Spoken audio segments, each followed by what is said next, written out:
Welcome to the HR Stories podcast, listener question edition, where there is a lesson in every story.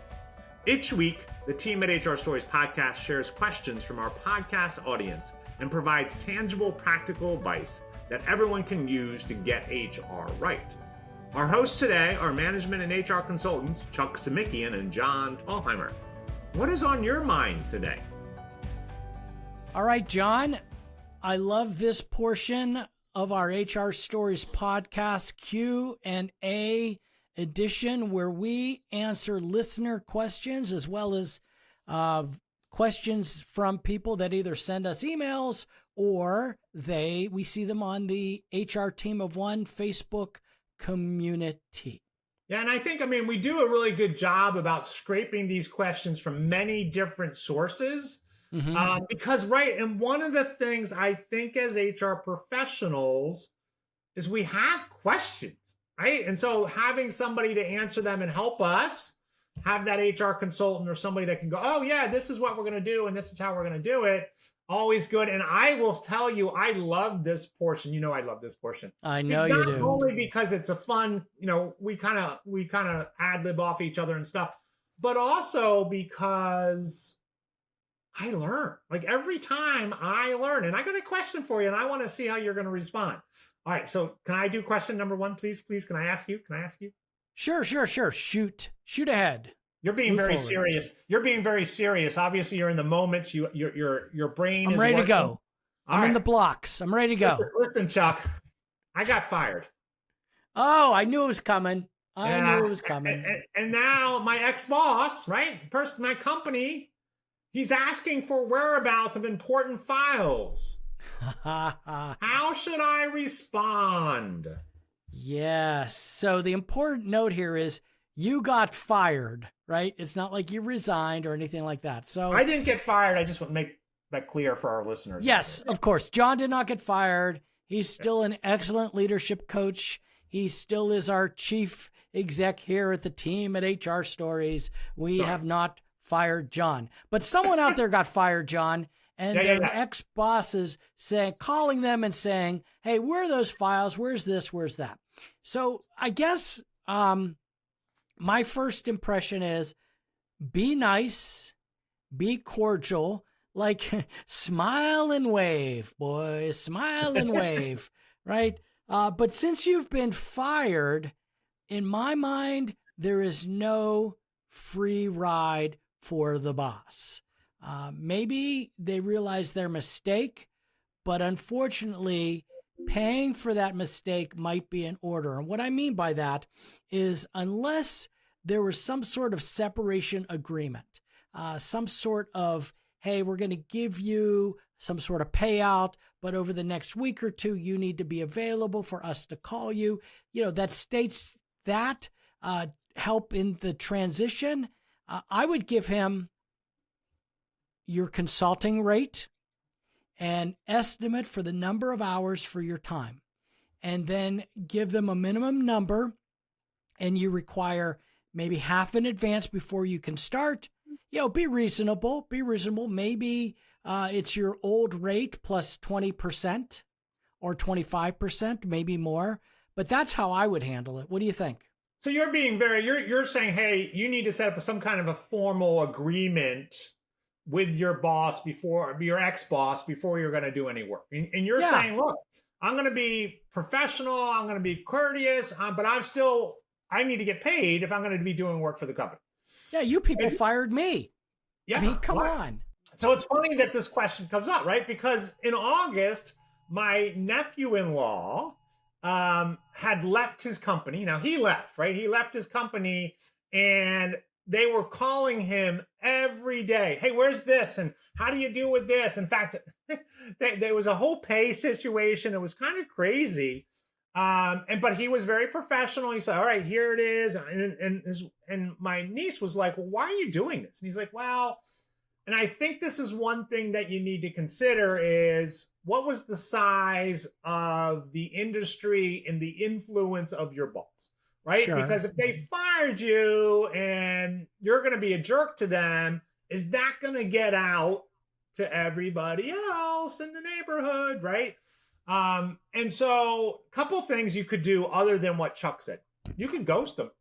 There's no, there's nothing that says you need to respond to them. You're an employment at will person. You could say, you know what, I'm not going to do it. And if they call and they get belligerent with you, and that's on them, right? You just hang up and don't talk to them. I'm not sure that's what I would do, but you could do that. The other thing is you could just do it and say, hey, well, here's the list of files. I want to make sure you guys have everything you need, and here they are. And then just that's it, right? So be gracious, sure. But again, if it's going to be an ongoing thing, and it's going to be like, oh, I need this and I need that and I need that, I do think what Chuck said, kind of putting them a formal, like, I'm more than willing to come back and help you do this work, but I'm not going to do it for free, and so we're going to have to do it. And then if they get upset, like, nope, I'm not going to pay you, say, all right, well, I'm moving on. I got this great thing there. So I don't know. That's a good question. I like that question. I think it's a good one. Lots of options. But all right. This question's a little bit longer, Chuck. So there's a lot of details into it. Question number 2. 1 million years ago, when I was just a baby HR, it was drilled into me that unless you had permission in writing for more information, you only give out the name, title, and dates of service when somebody asks you for a reference, right? And so if somebody comes to your company, Chuck, and so Chuck Samikian, I would like a reference on John Tallheimer, you would be like, John started on this day. He left on this day. When he left, he was our chief executive officer. And that's all you would do, and nothing else, right? And so that was what's drilled into all of us. Through the years, whenever an entity wanted more info, they always sent a signed document from the former employee, basically saying, tell this company whatever they ask. Am I insane for still doing this? What do you want? What do you do when asked for a reference? Yeah, well, look, as some of our followers on the HR team of One Community on Facebook said, okay, because this was where this question came from. Okay. Yeah. You are not crazy. She is not crazy. One of our members on the HR team of One Community said, her name was Kelly.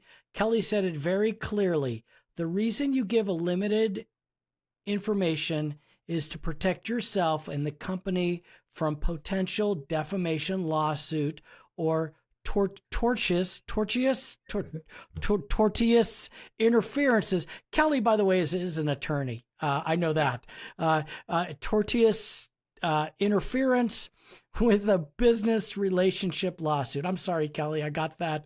I really chewed up that word. Especially if you give information that causes the person not to be hired. So you could be sued if you give stuff that could come across as defamation.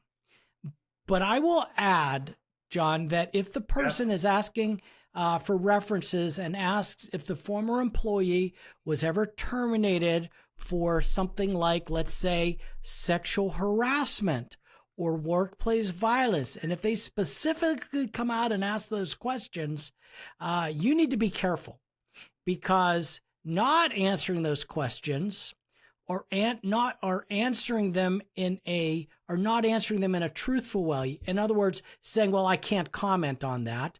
Or maybe saying, oh no, there was no sexual harassment, they're good to go. If you do that and you lie, you could expose you and your organization to a potential lawsuit if the former employee does something at the new company, has some sort of workplace violence episode, some sort of sexual harassment episode.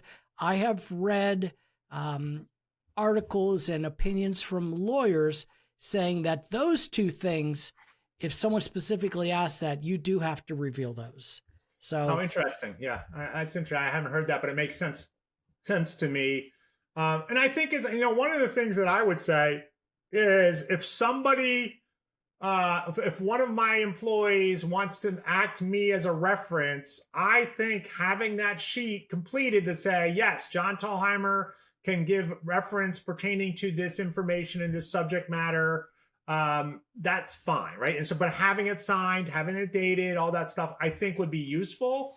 And I would, make sure that you got that from your employees, if they're looking for, if they want you to give them a reference. And now I think the hard part is sometimes companies have policies like we don't, HR, we never give out references. We never blah, blah, blah.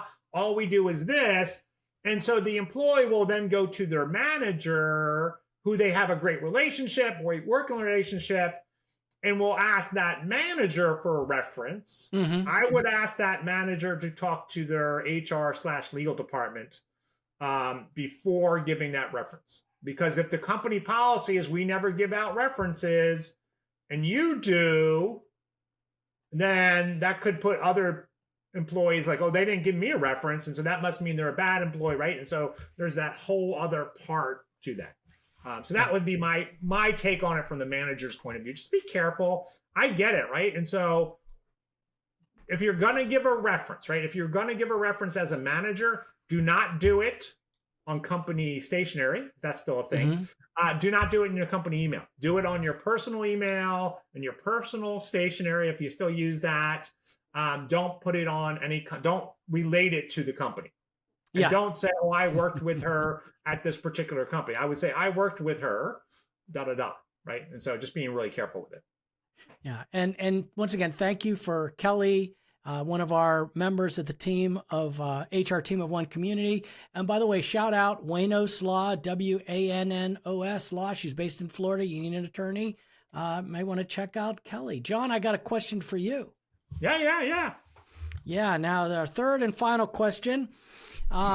This is from one of our community members again. And she says, quote, I am currently doing my very first I-9 audit. Yay, congratulations. Ooh, yes, okay. And I am noticing that some of the I-9s have the incorrect document number for some of the permanent residents who were hired years ago. I assume because the certifying employer representative, whoever was there before, had no clue what number they were supposed to use. Would you require a new I-9 to be completed? This person says there was no HR department before me. Yay, me. And John, I'm asking you because you did a whole class on I-9s just recently. Yeah, and it's actually still available on our website. My plug there, the team at hrstories.com/workshops. Good question, right? And so now we have to go through and we have to think about where would that information be housed, right? And so when we look at the I-9 in section 1, there would be a place for them to put out the permanent resident number. And if the wrong number was used, what we would do is we would go back, cross it out, right? Nice and thin, cross it out, and have the employee write in the right permanent resident number, right? So get their thing out, write it in, blah, blah, blah, blah, blah, and fix it, right? So the employee would fix it on section 1 of the form. They would date it, sign, initial it, this is I fixed it, right? So that's one thing they would do. But also, sometimes the permanent resident card is also used as a document in section 2, right? And so if that was the case, you would go by and you would the employer would scratch it off and put the right number in, date it and sign it, right? And so the employer would do that, right? And so it's kind of different, 2 different places there. One of the things that I hear, right? So now I'm taking that question, I'm going to go extrapolate against. One of the things that I hear is, oh, well, their permanent resident card expired, right? And so permanent resident cards do expire and they get a new one every 10 or 15 years. And they're like, well, do I need to go back and have them do a new I-9 or do I need to do re-verification? Not for the permanent resident card, right? The permanent resident card, they have authorization to work in the United States. It's already built into that. You do not need to go back and re-verify their permanent resident card in those situations. You would just leave it. You would just leave it. Just like, again, if a driver's license, that you're using as a document from the list of acceptable documents expires, you don't go back and fix that on the you don't change it on the I-9 when they have a new one.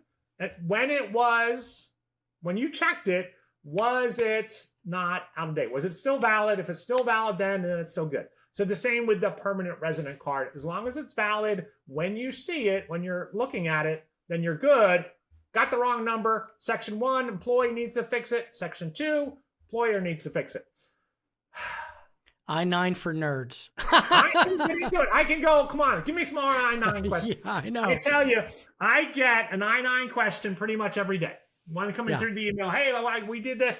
And I will say that every single time, and this is what we talk about it, we put this into the Ultimate Book of HR checklist. It's doing those audits, right? And how do I do the audits? How do I make the corrections? How do I do the sheet? And so get out your book, the Ultimate Book of HR checklist, and do your I-9 audits. That's your homework. I'm going to give you all my listeners your homework. Your homework in the month of October into November, you need to do an I-9 audit if you have not done it in 2023. Do it, right? So grab your book, the Ultimate Book of HR checklist, and go to your audit page, do it, get it done. So important to do them. My buddy here, Chuck, when he goes and does an audit of your business, first thing he does is the I-9s. I love looking at I-9s. One, they're really important, really easy, kind of gets it out of the way, kind of builds up his momentum, but it also sets the stage, and he's going to know, based on your I-9, that's Maggie in the background, everyone. He's going to know, right? He's going to know how your company is at that point. So those are great questions, Chuck. Any other lingering ones? Anyone you want I'm going to keep this one hidden, just throw it out? No hidden questions today. But this has been great, folks. We will be back next week with our story format. We got another great story planned for you and some HR in the news.